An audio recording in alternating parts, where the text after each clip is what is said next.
Marcos capítulo 4, versículo 1, dice: Y otra vez comenzó a enseñar a la orilla del mar, y se reunió ante él una multitud muy grande, de manera que él entró en una barca y se sentó sobre el mar, y toda la multitud estaba cerca del mar en tierra. Y les enseñaba en parábolas muchas cosas, y les decía a ellos en su Torá, o sea, en su enseñanza: Oíd, he aquí salió un sembrador a sembrar, y aconteció que mientras sembraba, una parte ciertamente cayó junto al camino, y vinieron las aves y la devoraron, y otra cayó en pedregales, donde no había mucha tierra, e inmediatamente brotó, porque no era profunda aquella tierra, pero cuando salió el sol se quemó, como no tenía raíz, se marchitó. Y otra cayó entre los espinos, y crecieron los espinos y la ahogaron, y no dio fruto. Y otra cayó en la tierra fértil, y dieron fruto, brotaron y crecieron, y produjeron en 30, en 60 y en 100. Ya hemos hablado varias veces cómo las aves representan ángeles. La palabra, según Apocalipsis, es el nombre del Hijo, o sea, Yahushua. Y decía: el que tiene oído para oír, oiga. Y aconteció que cuando estaba solo, le preguntaron los que estaban alrededor de él con los 12 en cuanto a las parábolas. Vean cómo él, cuando estaba en público con la gran multitud, o sea, los muchos, los que representan a los cristianos, los que representan a los que no confiesan el nombre pero sí creen en su muerte, en quién es él, cuando estaba con ellos les hablaban parábolas para que no entendieran nada, o sea, para después tener juicio en contra de ellos. Recuerden que Yahushua escogió 12 específicamente, pero habían más discípulos o alumnos, pero 12 se convirtieron después en apóstoles, y en realidad llegaron a haber más personas que sí le seguían. De hecho, ya como dice ahí, le preguntaron los que estaban alrededor de él con los 12, o sea, eran discípulos pero no eran los 12 que él escogió específicamente. Entonces él le hablaba a la multitud en parábolas, y ahí nadie entendía, solo unos muy pocos. Y después, cuando estaba en privado, ahí él explicaba las parábolas, pero solo cuando estaba solo. Y les dijo: a ustedes les es dado el misterio del reino de Yahweh, pero para los que están fuera, en parábolas todo les acontece, para que viendo vean y no perciban, y oyendo oigan y no entiendan, no sea que hagan teshuvá y sean perdonados. O sea, esas multitudes no merecían el perdón por algo que solo Yahweh sabe. No podían ser perdonados, como les digo, como los muchos, que los muchos van a ser justificados por su emuná, pero no van a entrar vivos, van a tener que morir y después ser resucitados. Es similar aquí, los muchos representan eso, y por ende a ellos se les habla, pero no se les da el entendimiento. Igual cuando los dos testigos se presentan en la tierra, les van a hablar a los cristianos, pero los cristianos no van a entender. De entre los cristianos va a haber uno que otro que sí va a entender y se va a salir, pero eso quiere decir que él no era parte de ellos, sino que solo estaba esperando la revelación para ir a donde pertenecía, entre los escogidos, los 144,000.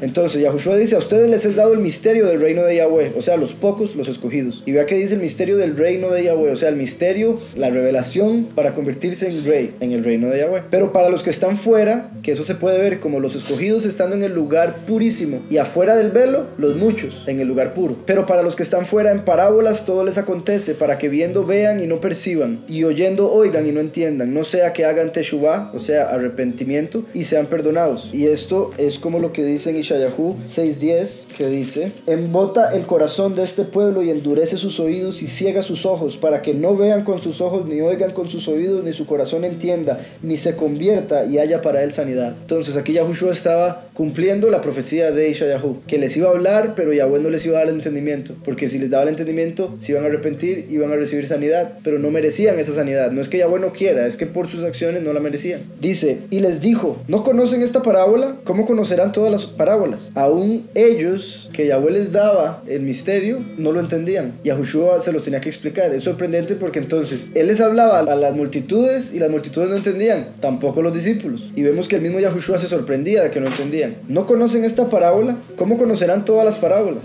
El sembrador la palabra siembra. El sembrador la palabra siembra. Yahushua es la palabra. Entendemos, es su nombre y obviamente todo lo que él enseñó. El sembrador la palabra siembra. Y estos que están junto al camino donde se siembra la palabra, pero cuando la oyen enseguida viene a Satán y quita la palabra que se había sembrado en ellos. Habíamos visto en la parábola, él había dicho: aconteció que mientras sembraba una parte, ciertamente cayó junto al camino, y vinieron las aves y la devoraron. Las aves representan ángeles caídos, puesto que devoran, ángeles caídos que trabajan con Satanás. Y por eso Yahushua explica: estos que están junto al camino donde se siembra la palabra, pero cuando la oyen enseguida viene a Satán y quita la palabra que se había sembrado en ellos. Hay personas que oyen el nombre, oyen la verdad, la enseñanza correcta, la buena doctrina, pero inmediatamente viene Satanás con un pensamiento, con duda, con algo, y boom, les quita la palabra, les quita la enseñanza, y salen de donde la escucharon como si nada hubiera pasado. Y estos que en pedregales fueron sembrados, los que cuando cuando oyen la palabra, enseguida con gozo la reciben, porque decía, ¿verdad? Y otra cayó en pedregales donde no había mucha tierra e inmediatamente brotó, porque no era profunda aquella tierra. Aquí dice entonces, y estos que en pedregales fueron sembrados, los que cuando oyen la palabra, enseguida con gozo la reciben. Brota inmediatamente. Hay mucha gente que cuando oye la doctrina, oye del nombre, se alegran montones, dicen aceptarlo, pero después uno los ve una semana después y andan igual que antes, o peor. Y uno dice, sí, pero ¿qué pasó? Y era pura emoción, no tenían tierra fértil, era puras piedras. Entonces brotó rápido, pero como el sol le pegó, se marchitó. Como no tenía tierra, no tenía raíz, no aguantó, no duró. Dice, enseguida con gozo la reciben, pero no tienen raíz en sí, por lo tanto son temporales. Con la tribulación o la persecución por la palabra, enseguida se ofenden. Ya como dice, la persecución por la palabra, porque vamos a ser perseguidos por su nombre, odiados por su nombre. Entonces hay personas que cuando se les dice esperando agradarle al hombre en vez de a Yahweh, ya no hablan más la palabra, ya no siguen la palabra, se ofenden y no continúan. Esos son como las piedras donde cayó la semilla. Dice, y los otros son los que se siembran entre espinos. Estos son los que la palabra oyen, pero las persecuciones del Olam Asé, o sea, de este mundo, el engaño de las riquezas y la codicia de otras cosas entran y ahogan la palabra y queda sin fruto. Cuando la semilla empieza a crecer, si está entre espinos, los espinos ahogan esa planta que está creciendo y se seca. Entonces, esos espinos representan la codicia, el engaño de las riquezas. Las personas, como hablábamos anteriormente, que cuando llegan a recibir riquezas, empiezan a creerse todopoderosos, puesto que con el dinero en este mundo pueden hacer cualquier cosa, como dijo Shlomo, ¿verdad? Que el dinero responde por todo. Entonces, el engaño de las riquezas que hace que la gente se engañe y piensa que no necesita del Padre, y la codicia de otras cosas, entran y ahogan la palabra y queda sin fruto. Y vea como dice también las preocupaciones del Olam Asé. Tomarlo también en cuenta, ¿verdad? Porque tal vez hay gente que al no tener riquezas se preocupa demasiado. Hay muchas formas de preocuparse, pero por dar un ejemplo, el otro extremo, no tienen las riquezas y el engaño de pensar que las riquezas lo pueden salvar hace que se preocupe por todo. Entonces, tanto las riquezas como las preocupaciones pueden ahogar la palabra, y eso es muy importante que lo mantengamos en mente, porque no podemos permitir que las preocupaciones nos ahoguen o ahoguen lo que Yahweh está poniendo o haciendo en nosotros, ¿verdad? Yahweh dice que pongamos toda preocupación en Él, démosle a Él todas las preocupaciones. Dice, y aquellos que en tierra fértil sembraron son los que oyen la palabra, la reciben y dan fruto a 30, a 60 y a 100, ¿verdad? Por una se multiplica en 30 o en 60 o hasta en 100. Ahí también, ¿verdad? Como ya hemos visto, esto nos muestra que no es que sea así de exacto, pero digamos que de 4 personas, solo una va a escuchar. Hemos visto cómo en el libro de Daniel, como los 3 amigos de Daniel representaban los muchos, las multitudes, los que van a entrar después de la muerte, la multitud que entra a través de la gran tribulación en Apocalipsis 7. Y Daniel, una persona, representaba a los escogidos, a los que aceptan el nombre, lo confiesan y entran vivos al reino de Yahweh. Entonces ahí vemos que de 4, solo uno se mantiene y quedan 3, como los muchos, que no confiesan el nombre. Entonces eso también nos tiene que mostrar que nosotros no podemos esperar ir a predicarle a la gente y esperar que todo el mundo lo acepte. Vamos a ver esto siempre. Gente que lo recibe inmediatamente, pero la otra semana está igual. Gente que el enemigo llega y los ataca con duda y pierden la palabra.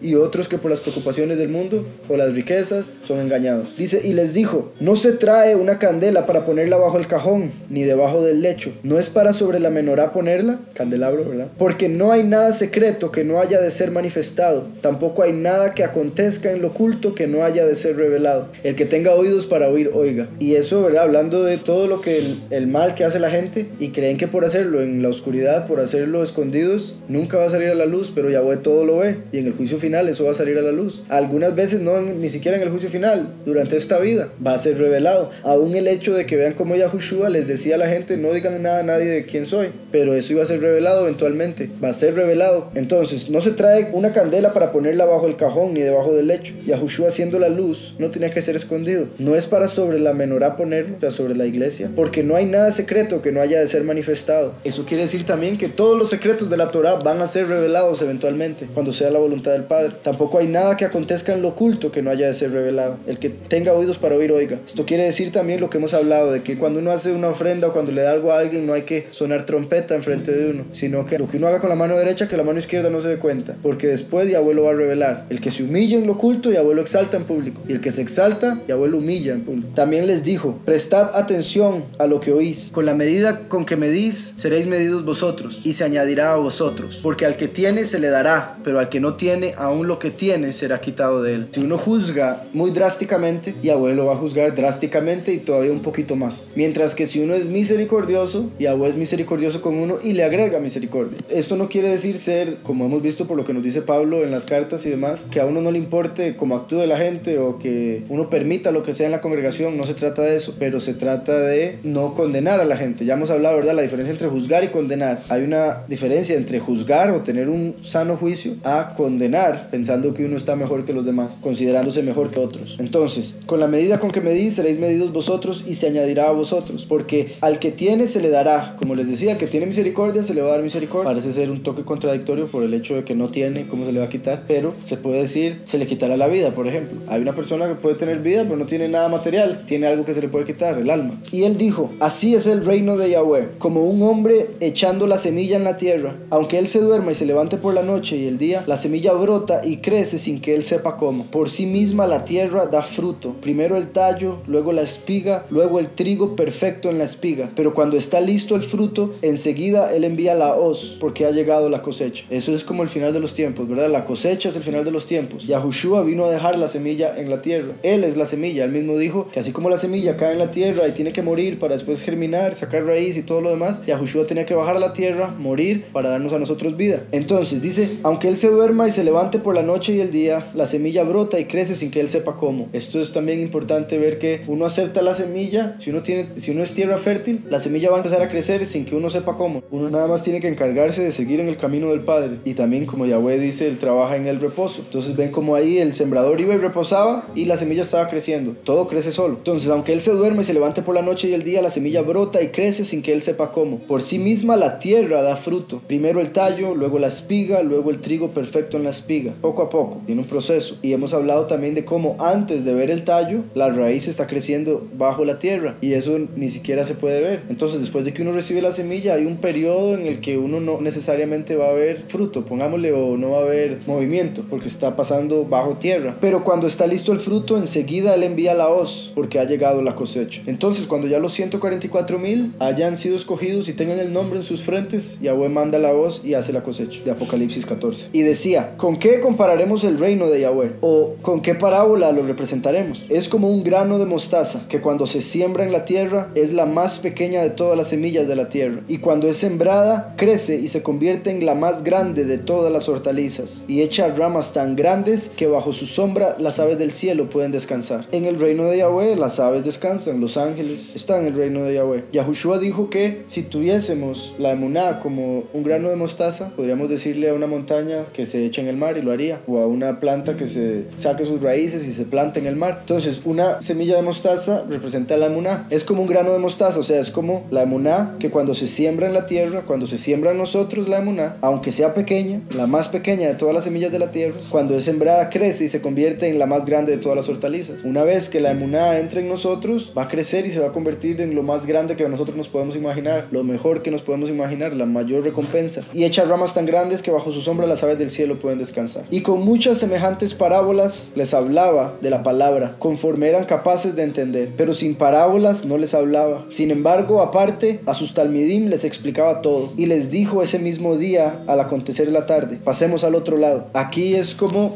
una vez más, como en la segunda venida, al decir pasemos al otro lado, se puede representar como estando en el oriente y pasando al occidente. Lo más literal es que ellos estaban en Israel, pero Yahushua le dice pasamos al otro lado del Yardén, a una tierra de los Gadarenos, la tierra de Gad. Hemos hablado de cómo cuando Yahushua, a quien llaman Josué, repartió la tierra, los de la tribu de Gad decidieron quedarse con una tierra antes de la tierra prometida. Ellos estaban por entrar en la tierra prometida después del Yardén, después del Jordán, pero esta tierra en la que estaban les pareció tan buena que ellos pidieron quedarse con esa tierra y no tener heredad en la tierra prometida. Y eso sucedió para representar a los muchos, los que no entran a la tierra prometida vivos, los que no entran al lugar purísimo, sino que se quedan en el lugar puro, se quedan del otro lado. Y de hecho, como les digo, curiosamente son los de la tribu de Gad. Y Gad es como llaman en inglés al poderoso, ¿verdad? Ellos en inglés le dicen Gad. Y vemos que los que eran de Gad no entraron en la tierra prometida, sino que se quedaron en una tierra antes, no pasaron por el Yardén. Dice, pasemos al otro lado. Y dejando la multitud lo llevaron como estaba en la barca, y otras barcas estaban con él. Y aconteció que se levantó una gran tormenta de ruach, una gran tormenta de viento. Ruach es viento en hebreo, ¿verdad? Igual que espíritu. Aquí estamos poniendo ruach para que se entienda un poco más allá lo que se está diciendo. Y las olas golpeaban contra la barca, de modo que la barca ya se estaba inundando. Y él estaba en la popa, sobre una almohada durmiendo. Pero lo levantaron y le dijeron, Rabí, ¿no te importa importa que muramos, que hay varias cosas que podemos ver. Como les dije, esto es como representando la segunda venida. Es interesante ver cómo Yahushua es el Hijo del Todopoderoso, el creador de toda la tierra, soberano de todos los espíritus. Y aquí vemos que cuando Yahushua va a ir a la tierra de los Gadarenos, a la tierra de Gad, se levanta un espíritu que quiere volcar el barco. Uno pensaría que si Yahushua va ahí, nada va a pasar. Y de hecho, nada iba a pasar. Pero uno pensaría que no habría adversidad porque Yahushua estaba ahí. Pero vemos que no es el caso, sino que él iba en la barca y aún así los espíritus, o un espíritu, un viento, empezó a tratar de volcar la barca. Y la barca se estaba inundando. O sea, la situación se veía fea. Y aún así Yahushua seguía dormido. Por un lado, vemos cómo se puede decir Yahushua está en nosotros, y hay ocasiones en las que él está, pero está dormido. Él sabía que nada iba a pasar, y también, como les digo, esto tenía que suceder para entender todo lo que vamos a hablar ahorita y otras cosas que tal vez no las hablemos, pero Yahushua está con nosotros, pero hay veces en las que uno empieza a sentir como que no, y se podría decir que está, pero está dormido. Además de eso, el hecho de que dice que estaba sobre una almohada durmiendo hace como referencia a Jacob cuando se acostó sobre una piedra que tomó como almohada, y eso representa la segunda venida. Entonces, como les digo, eso es como siendo Jacob en la almohada, como la segunda venida, los 144,000 en el barco de Yahweh. Pero la adversidad de este mundo hace que a veces nos preguntemos si Yahushua está en la barca y por qué nos está permitiendo pasar por esta adversidad si él está. Tanto que vea lo que le dijeron: no te importa que muramos. Ya ellos se dieron por muertos, y hay ocasiones en la vida en la que vamos a pasar por pruebas, por valles en las que nos vamos a sentir así, como diciendo: ¿dónde estás, Padre? ¿Por qué no se despierta? No te importa que me esté muriendo. Pero también eso es falta de emuná, el hecho de que nos falte la emuná como para llegar a pensar eso. Dice: dejando la multitud, lo llevaron como estaba en la barca, y otras barcas estaban con él, y aconteció que se levantó una gran tormenta de ruaj, que repito, a mí me parece sorprendente que si Yahushua estaba ahí, la misma creación se levantara en contra. Aquí vemos cómo el enemigo tiene poder también en esta creación, porque así se le dio por un tiempo, y él estaba evitando que Yahushua llegara al otro lado. No quería que Yahushua llegara a la tierra de los Gadarenos, a la tierra de Gad. Igual que el enemigo no quiere que Yahushua venga en la segunda venida, y va a hacer todo lo que pueda para evitarlo. Va a hacer todo lo que pueda a través de Rujot para que la gente no crea a los dos testigos. Y las olas golpeaban contra la barca, de modo que la barca ya se estaba inundando, y él estaba en la popa sobre una almohada durmiendo. Pero lo levantaron y le dijeron: Rabí, ¿no te importa que muramos? Entonces se levantó y reprendió al ruaj, y le dijo al mar: silencio, aquietaos. Y cesó la ruaj, y aconteció en el 39, y aconteció una gran calma. Nosotros debemos pedirle a Yahushua que se despierte, que haga algo con nosotros, que nos ayude en esas adversidades, y también con su autoridad, con la autoridad que él puso en nosotros reprender al ruaj que nos quiere detener, decirle al mar, a la adversidad: silencio, aquietaos. Y cesó la ruaj, y aconteció una gran calma. Y les dijo a ellos: ¿por qué están temerosos? ¿Todavía no tienen emuná? Recuerdan que Yahushua dijo: ¿será que cuando venga el Hijo del Hombre encontrará emuná en la tierra? Y ahora esto que está representando la segunda venida, él les dice: ¿todavía no tienen emuná? Como si no hubiese emuná en la tierra. También vea que les dice: ¿por qué están temerosos? O sea, Yahushua esperaba que la barca inundándose, volcándose y todo, ellos estuvieran tranquilos. Y deberían haberlo estado, puesto que si no confiaban, aunque sí deberían, si no confiaban en Yahweh para protegerlos a ellos, deberían haber dicho: sí, pero aquí está Yahushua, esto no se puede volcar. Quién sabe si lo hubieran dejado dormir y no hubieran temido, llegan lo más bien, se detiene solo, o ellos hubieran tomado la autoridad y lo hubieran parado, pero les faltó emuná para hacer eso. Entonces, ¿por qué están temerosos? ¿Todavía no tienen emuná? Entonces vean cómo el temor es equivalente a falta de emuná, y el que tiene emuná no tiene temor. Entonces ellos temieron con gran terror, pero vean la diferencia: le tenían miedo a los acontecimientos, a la situación en la que se encontraban, pero una vez que Yahushua se levanta y calma todo, ellos tuvieron miedo a Yahweh. O sea, temieron a Yahushua, que es el verdadero temor que debemos tener, que es el principio de la sabiduría, el temor a Yahweh. Entonces pasaron de temer a lo que estaban viendo, la situación, a lo que el enemigo les ponía en el frente, a decir: no, yo temo a Yahweh porque Yahweh tiene control de todo esto, y si no estoy con Yahweh, todo esto me va a afectar. El temor representando respeto, pero no es solo respeto, es como, digamos, uno le tiene temor a los padres. No es un miedo enfermizo, temor a fallar, temor de respeto, temor de honor, temor a fallarle, temor a pecar, temor a no hacer la voluntad de Yahweh. No necesariamente miedo de que me destruya, eso ya sería otra cosa, porque ya hemos hablado también de que hay dos tipos de personas: unas personas que hacen los mandamientos por miedo y otros que los hacen por amor. Hay gente que cumple los mandamientos porque no se quiere ir al infierno, hay otros que cumplen los mandamientos porque quieren estar con Yahweh, que es diferente. La gente que no se quiere ir al infierno le va a andar cerca al infierno, porque están haciendo las cosas que hacen solo para no irse al infierno, no por querer complacer a Yahweh. Los muchos no quieren irse al infierno, entonces hacen lo mínimo, creer, mientras que los pocos quieren llegar más allá, quieren estar más cerca. Entonces, además de creer, confiesan su nombre para salvación. Dice entonces ellos temieron con gran temor y se decían el uno al otro: ¿quién será este hombre? Hasta el viento y el mar le obedecen. Vean cómo ya le habían dicho que él era el Mesías en otras ocasiones, ya habían visto sanidades, milagros, y aún así decían: ¿quién será este hombre? Vean cómo la carne, ¿verdad?, los ciega a uno en ocasiones, como para que ellos se preguntaran quién era todavía después de todo lo que habían visto. ¿Quién será este hombre? Hasta el viento y el mar le obedece.